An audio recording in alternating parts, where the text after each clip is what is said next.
On October 29th, the Bank of Canada cut interest rates to 2.25%. What does this actually mean for you and I? Let's break it down, and together we'll figure out how it affects your mortgage, your savings, and even your grocery bills. Hello everyone and welcome to my channel. If you're new here, I help people take control of their finances. And today, we will be breaking down how exactly these rate cuts affect regular people like you and I. Stick around because some of these would actually surprise you. Let's dive in. When you hear that the Bank of Canada has cut interest rates, what they are really talking about is something called the policy rate, or sometimes you might hear the overnight rate. This rate is essentially the center point of the Canadian financial system. Everything depends on this rate. Everything moves with it. Your mortgage interest, your savings account interest, name it, every single thing.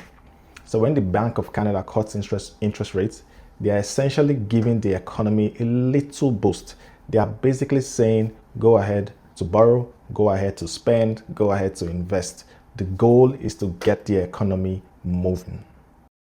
Let's start with the big one, your mortgage. For most Canadians, mortgage expenses are usually the biggest single line item they spend on every month. If you have a variable rate mortgage, you might start to see benefits within weeks or maybe within days. What a variable rate mortgage means is, as the bank of interest rate changes, your mortgage rate changes with it. So with a rate cut, you would likely see a reduction in your mortgage expenses going forward. Take for instance, you have a $500,000 mortgage. A 0.5% rate cut might see you save anywhere from $250 to $300 a month. If you spread out over a year, you're looking at saving $2,400 or $3,000 within a year. So on the other hand, if you have a fixed rate mortgage, well, I'm sorry, the interest rate cuts may not be good news for you unless you are up for a renewal. Then you can shop around for more rates from the different mortgage holders, because fixed rates are usually locked for a set period and they are not usually affected by micro changes in interest rates within those periods unless you come up to a renewal point. For savings account holders, this interest rate cut is not great news for you, unfortunately. What this means is, if you have a high interest savings account where you were earning anywhere from 4 to 5% prior to this rate cut, with this new announcement, do not be surprised if your bank quickly reduces how much interest you're able to earn from your account going forward. And so what can you do if your savings account no longer generates as much interest as you had initially expected? You can consider locking in your savings in GICs for a longer term, but just remember that you would not have access to that amount for the entire duration of your savings. You can also consider stock market investing. However, remember that the stock market is very volatile, but it has historically given better returns than GICs and high interest savings accounts. You might also consider shopping around the online banks and other credit unions that offer better rates than what the banks currently have available. If you have credit card debt or a line of credit, these rate cuts might provide some relief, but not as much as you would expect or not as much as you are currently hoping for. Lines of credit, especially home equity lines of credit, they are tied to something called prime rate, and that moves in line with the Bank of Canada benchmark interest rate. And so you might find some savings, but not a lot. So keep that in mind.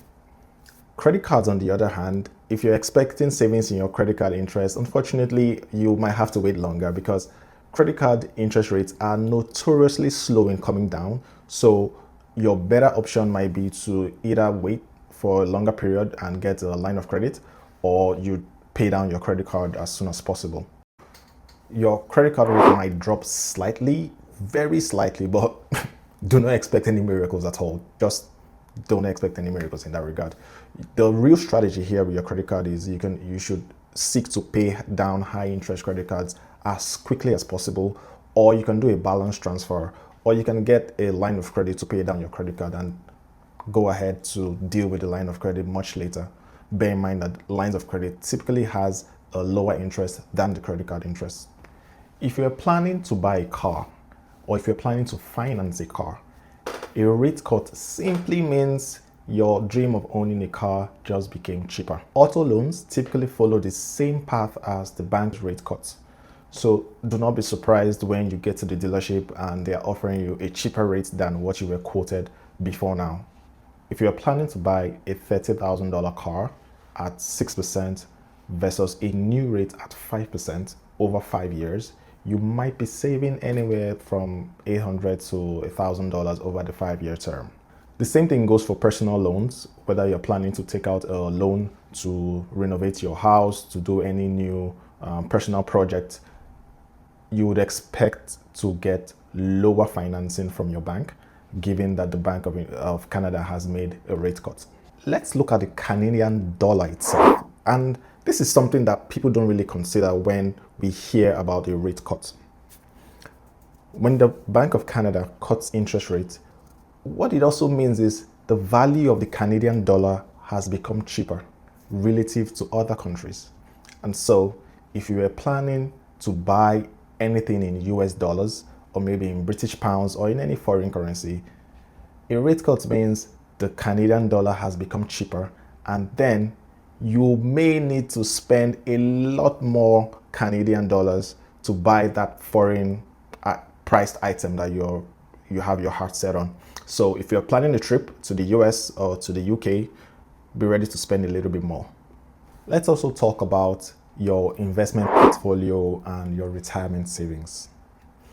When interest rate falls, it generally means that stocks become more valuable than bonds and savings account interest. Lower interest means companies can borrow money cheaply and they can invest in profitable ventures that would increase the value of their share prices. So that is great news for investors in the stock market, and if you also have ETFs or other investments in your retirement portfolio.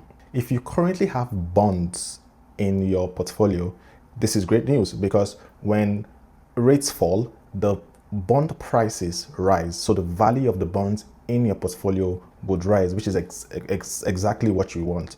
However, if you're looking to buy bonds, bear in mind that the newer bonds would pay lower interests, which would affect whatever income you're expecting to get from these bonds.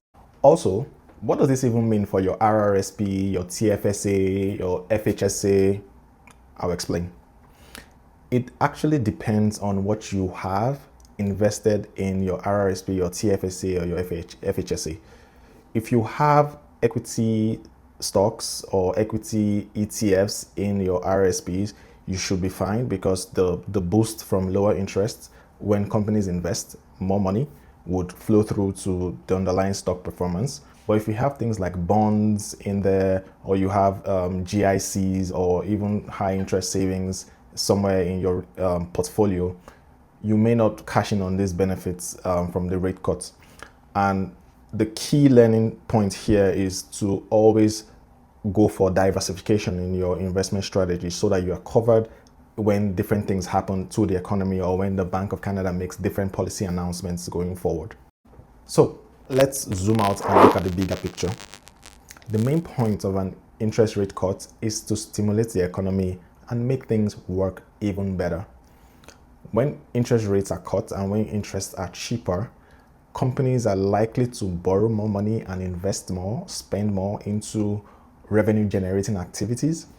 Consumers like you and I are likely to even spend more money and have access to cheaper financing or cheaper sources of money, rather than just saving the monies and keeping it in the bank.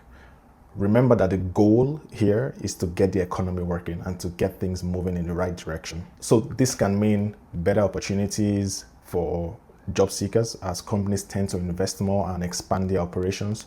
It can also mean better returns on investment for business holders. So if you're starting a new business, you can easily get cheaper financing to fund your business and fund your dreams. And it can also mean it's trying to stop things from getting really, really bad in the economy. Now let's do a quick recap. The Bank of Canada interest rate pretty much affects every single area of our lives. If you can expect lower mortgage payments if you are on a variable mortgage, you can also expect lower savings from your savings accounts and GICs if you are looking to start investing in any of those. You can also get cheaper financing to get your personal loans or to buy a new car, if you're looking to finance a new car, a weaker Canadian dollar is going to affect how much you can really spend and what value you can get in exchange for the dollar in your pocket, especially if you're doing international transactions. And it also has potential benefits for your investment portfolio.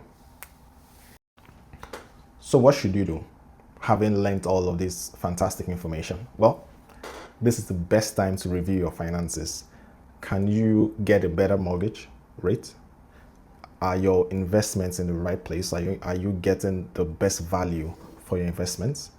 Or should you go ahead and pay down that high interest debt that you're currently carrying with cheaper financing?